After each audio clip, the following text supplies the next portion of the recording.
श्री सीतारामचन्द्राभ्यां नमः।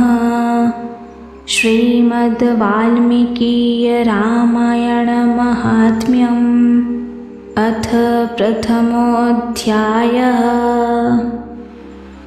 अधर्मनिरतानां च यातनाश्च प्रकीर्तिताः घोरे कलियुगे प्राप्ते वेदमार्गबहिष्कृते पाखण्डत्वं प्रसिद्धं वै सर्वैश्च परिकीर्तितं कामार्तार्हश्वदेहाश्च लुब्धा अन्योन्यतत्पराः कलौ सर्वे भविष्यन्ति स्वल्पायुर्बहुपुत्रकाः स्त्रियः स्वपोषणपरा वेश्याचरणतत्पराः पतिवाक्यमनादृत्य सदान्यगृहतत्पराः दुश्शीलेषु करिष्यन्ति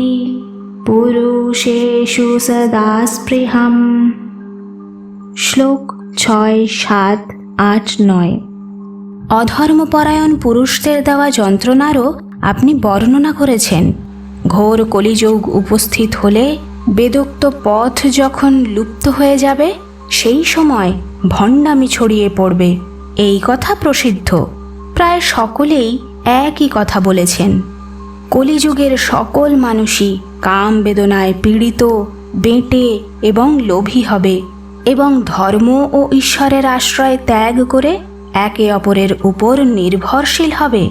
প্রায় সকলেই অল্প আয়ু ও অধিক সন্তান সম্পন্ন হবে।